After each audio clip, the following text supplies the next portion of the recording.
మిగులుతుంది. దాన్ని నమ్మితే ఇక్కడ రాజధాని కట్టుకునే అవకాశం వస్తుంది. దానికి కూడా ఎన్ని చేయాలని చేసే పరిస్థితికి వచ్చారు. నేను మొట్టమొదటి నుంచి కూడా చెప్పాను, సెల్ఫ్ ఫైనాన్సింగ్ ప్రాజెక్ట్ అని.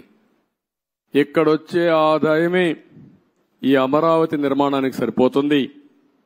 ఎప్పటికప్పుడు కన్స్ట్రక్షన్ కానీ అదే మరిగా ఆర్థిక కార్యక్రమాలు ఇక్కడ జరిగితే దానివల్ల ప్రభుత్వానికి ఆదాయం వస్తుంది. ఆ ఆదాయంతో సంక్షేమ కార్యక్రమాలు పెద్ద ఎత్తున చేసుకునే వెసులుబాటు వస్తుందని కూడా చెప్పాం. ఏది చెప్పినా ఒక దురుద్దేశంతో పెట్టుకుని ఈ రాజధానిని పూర్తిగా నిర్వీర్యం చేశారు, అపహాస్యం చేశారు, విధ్వంసం చేశారని చెప్పి కూడా నేను మీకు తెలియజేస్తున్నా. ఇది ఈరోజు నేను చూసిన బ్రాడ్గా ఉండే విషయాలు. మీడియా మొత్తం బిల్డింగ్స్ అన్ని చూశారు, బూజు పట్టిపోయినాయి, కొన్ని డోర్స్ అన్ని పోయినాయి, కొన్ని అయితే ఎరగొట్టారు, విధ్వంసం చేశారు. ఎన్ని యాంటీ సోషల్ ఎలిమెంట్స్ చేయాలనో అన్ని కార్యక్రమాలు. ఒక రైతులు ఎంత కాపాడాలనుకున్నా పోలీసులు ఏకపక్షంగా వీళ్ళ మీదనే కేసులు పెట్టారు. కాంట్రాక్టర్ల మెటీరియల్ ఇక్కడ పెడితే ఆ మెటీరియల్ దోచుకొని పోయే పరిస్థితికి వచ్చారు. అడిగితే వాళ్ళను కూడా కొట్టే పరిస్థితికి వచ్చారు.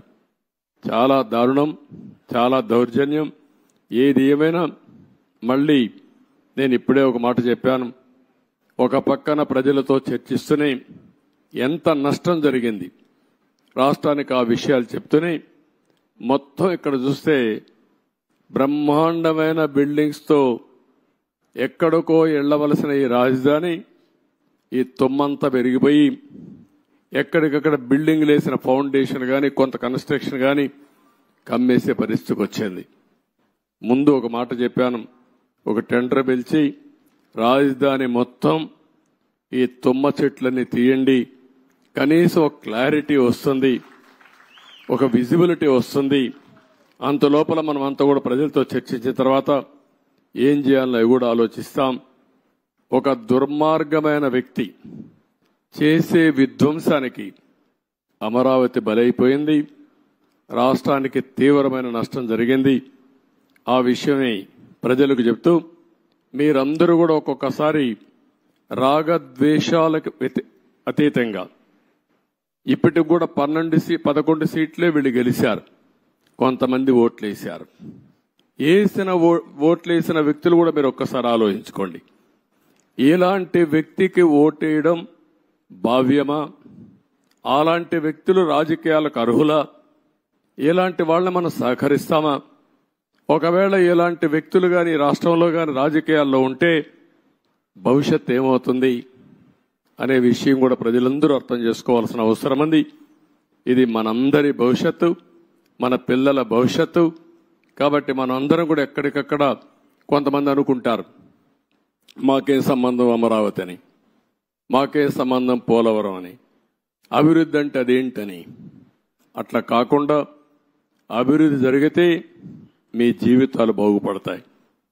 ఈరోజు ఏ గవర్నమెంట్ అయినా సరే ప్రభుత్వ విధానాల ద్వారా ప్రజా జీవితాలను మారుస్తుంది. అటు కేంద్ర ప్రభుత్వంలో ఉండే నరేంద్ర మోడీ గారు కానీ, వివిధ రాష్ట్రాల్లో ఉండే రాష్ట్ర ముఖ్యమంత్రులు కానీ, ఇక్కడ ప్రభుత్వం కానీ మీ జీవితాల్లో వెసులుబాటు తీసుకురావడం, మీ జీవితాల్ని బాగు చేయడం, ఒక పక్క సంక్షేమ కార్యక్రమాలు చేస్తూనే ఇంకొక పక్క అభివృద్ధి కార్యక్రమాలు చేస్తూ తాత్కాలికంగా మీకు వెసులుబాటు ఇవ్వడమే కాకుండా దీర్ఘకాలంలో మీ జీవితాలకు వెలుగొచ్చే విధంగా చేయాల్సిన బాధ్యత ప్రభుత్వాలపైన ఉంది. ఈరోజు హైదరాబాద్ని అభివృద్ధి చేశాం. దాని ఫలితాలు అక్కడ ప్రజానీకం ఎంజాయ్ చేస్తున్నారు. అదొక తృప్తి నాకు. ఆ రోజు నేను వేసినటువంటి ప్రతి ఒక్క కార్యక్రమం చేసిన అభివృద్ధి కానీ, లేకపోతే వేసిన ఫౌండేషన్లు కానీ, ఆలోచనలు కానీ ఏది పెండింగ్ పెట్టకుండా ప్రతి ఒక్క ముఖ్యమంత్రి చేతనైనంత వరకు ముందుకు తీసుకెళ్లారు. చేత కాకపోతే వదిలిపెట్టారు. ఎవడు విధ్వంసం చేయలా. కానీ ఇక్కడికి వచ్చే కొందికి విధ్వంసం జరిగే పరిస్థితి వచ్చింది. ఒక్క విధానం మీరు గుర్తుపెట్టుకోవాలి. ఒక్క ఐటీకి ప్రాధాన్యత ఇస్తే ఈరోజు ప్రపంచంలోనే తెలుగువారు బ్రహ్మాండంగా రాణించే పరిస్థితికి వచ్చారు. ఎన్నో సంవత్సరాలు కాలేదు, 25 సంవత్సరాలే. 25 సంవత్సరాల్లో ఎన్నో